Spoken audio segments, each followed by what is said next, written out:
Assalamualaikum warahmatullahi wabarakatuh. Today, we'd like to discuss a phenomenon that currently going viral in Indonesia, the sapu-sapu face. I'm here as the podcast moderator. My name is Anissa Fitri Kusuma, and my student ID number 2501052. I'm joined here by several of my colleagues who have differing viewpoints. Okay, guys. Introduce myself. My name is Azahra Taulia. My ID number is 25031004. So I am by pro side. Let me introduce myself. My name is Alia Salsabila. My student ID 2501111. Here I am the mediator side. Okay guys, let me introduce myself. My name is Aliani Mazia Fetriadi with ID number 250311048. And I am here as a contra side. Come on, join our podcast, guys. Hello everyone, and welcome to today's podcast. My name is Anissa Fitri Kusuma, and I will be your host for this discussion. Today, we are going to talk about a topic is very close to Indonesia environment, especially its rivers and lakes. The topic is the sapu-sapu fish phenomenon in Indonesia. Now, you might be wondering what exactly is the sapu-sapu fish? The sapu-sapu fish, known scientifically as Pterygople apa nih? Bentar. Scientifically as Pterygoplitis species is a type of suckermouth armored catfish. It was originally from South America, but it was introduced to Indonesia as a popular aquarium fish.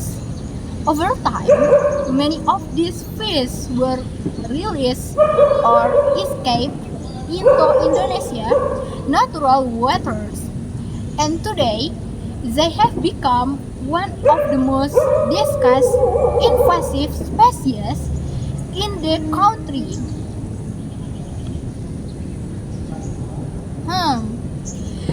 So the big question is this sapu-sapu fish a problem, or can it actually be useful? That is exactly what we are here to discuss today.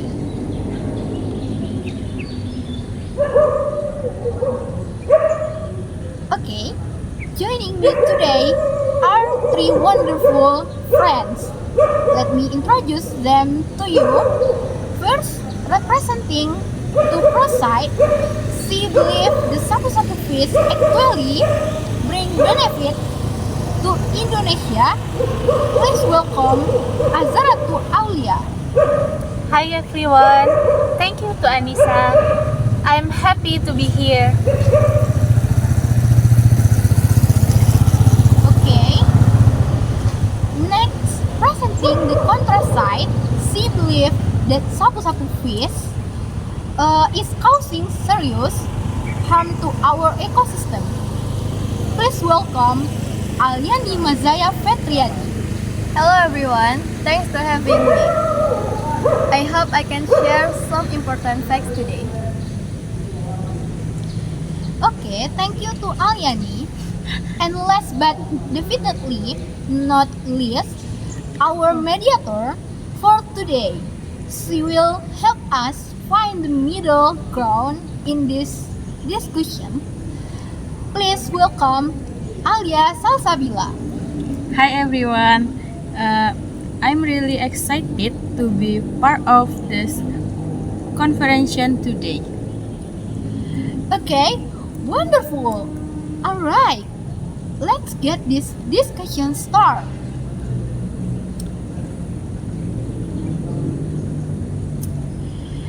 Okay, Azratu, you are the first one to speak. As the first speaker, can you tell us why do you believe the sapu-sapu fish is actually beneficial for Indonesia?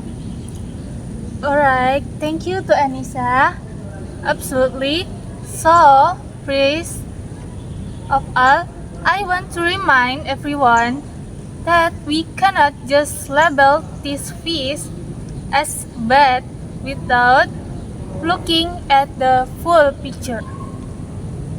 The sapu-sapu fish is actually natural algae cleaner. It eats algae and organic waste that build up on the bottoms of rivers and ponds. In many areas, this actually helps reduce water pollution by consuming decomposing material that would otherwise lower water quality. Second, from an economic perspective, sapu-sapu fish have been used in several communities in Indonesia as a source of income. People have started processing them into fish, crackers, fish flours, and even animal feed. In cities like Yogyakarta and Solo, local governments have encouraged turning these fish into a productive resource instead of just throwing it away. And third, from a scientific standpoint, the sapu-sapu fish is being studied for its unique biological characteristics, such as its armored scales and abilities to survive in low oxygen water. This actually makes it very interesting for biology research. So, my point is, instead of only seeing the sapu-sapu fish as a problem, we should also explore how to use it wisely as a research. Okay, thank you to Azratu. No, Alyani, you strongly disagree. What is your response? Thank you, Anissa. I appreciate Azaratu's point, but I think we need to face the reality more seriously. The truth is, the sapu-sapu fish is an invasive alien species. It does not naturally belong in Indonesian waters. And when a species that is not native enters a new ecosystem, it almost always causes ecological damage. Let me give you some facts. The sapu-sapu fish is known to compete aggressively with native fish for food and habitat. Species like the local catfish or lele and many other river fish are being pushed out of their natural habitats because sapu-sapu fish are reproducing so fast and taking over for the riverbed. In addition, the fish they make fishing nets. Indonesian fishermen have reported hog losses because sapu-sapu fish stuck their nets, destroy their catch, and lower their income significantly. This is a direct economic harm to communities that depend on fishing. And here is something very alarming. The sapu-sapu fish can survive in polluted water and even breathe outside of weather for several hours. This makes it almost impossible to control naturally. It reproduces rapidly and spreads to new areas very quickly.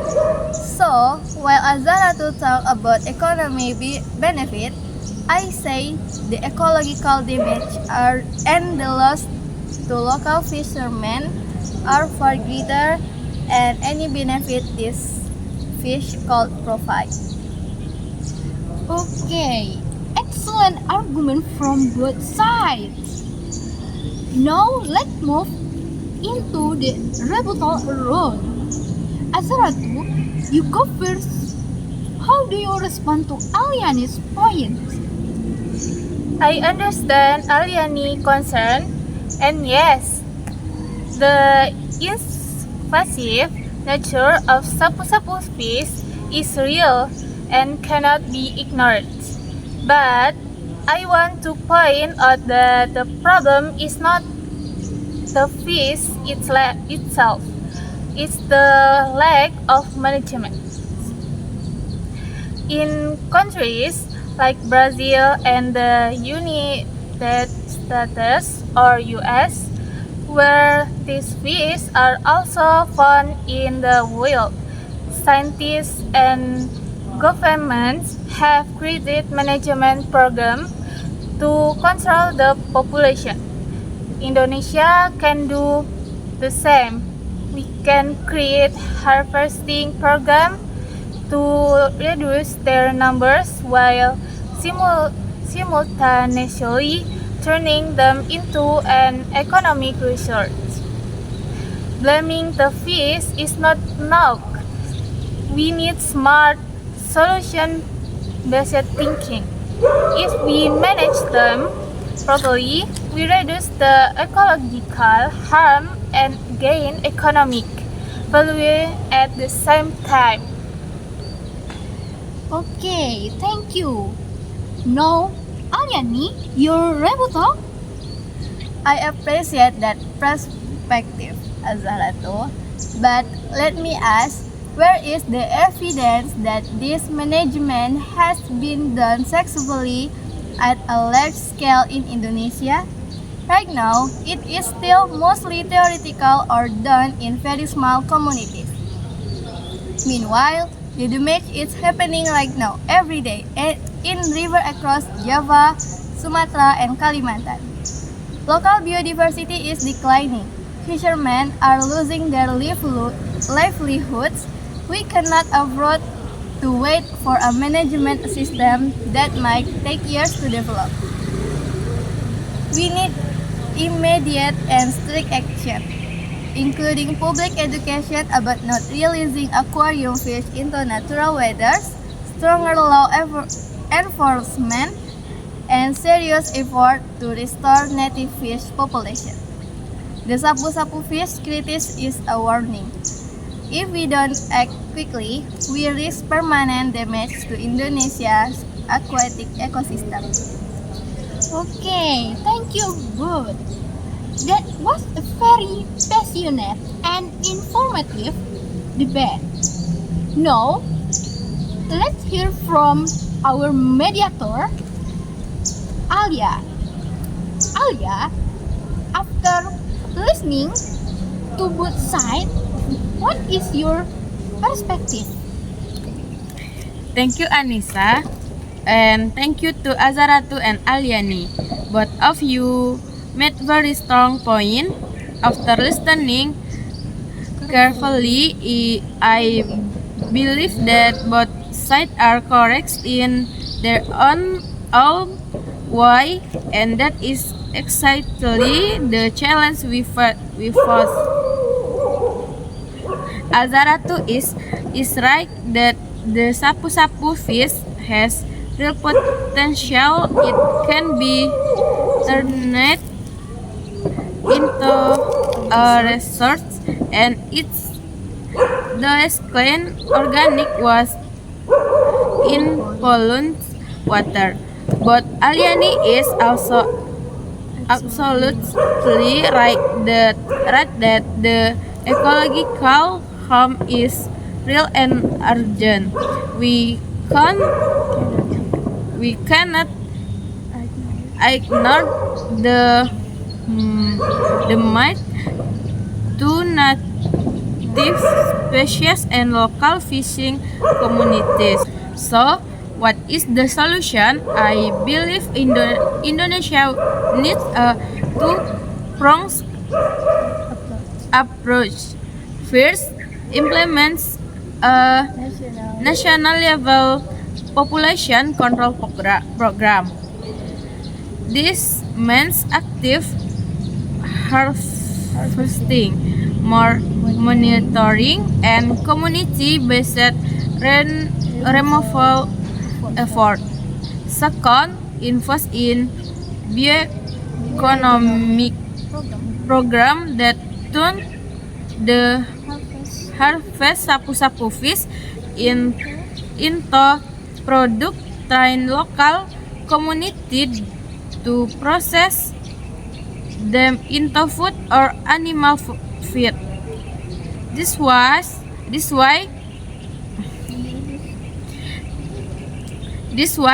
we reduce the problem and help local economies, and most importantly, educate the public. Many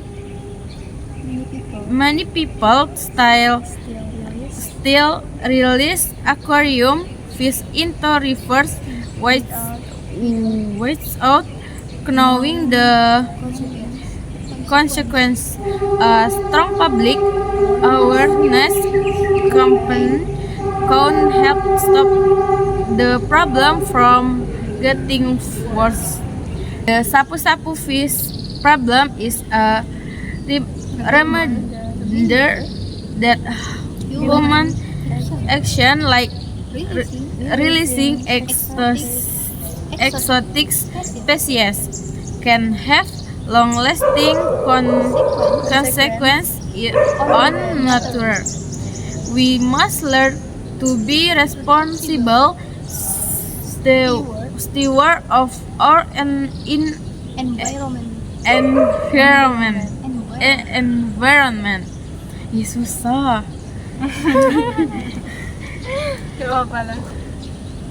Okay, that was absolutely wonderful. Thank you so much, Alia, and thank you to all our speakers today, Azaratu, Aliani, and Alia, for sharing your knowledge, passion, and insight. Today, we learned that sapu-sapu fish phenomenon in Indonesia is not a simple issue. It involves ecology, economic, science, and public responsibility. There is no single answer, but with the right approach, collaboration, and awareness, we can certainly find a balanced and effective solution. Let this discussion remind us that as biology students, we have a role to play in understanding and protecting our natural environment. That is a word for today's podcast. Thank you for listening, and remember, nature is not a problem to be solved. It is a system to be respected. See you next time. Goodbye, everyone.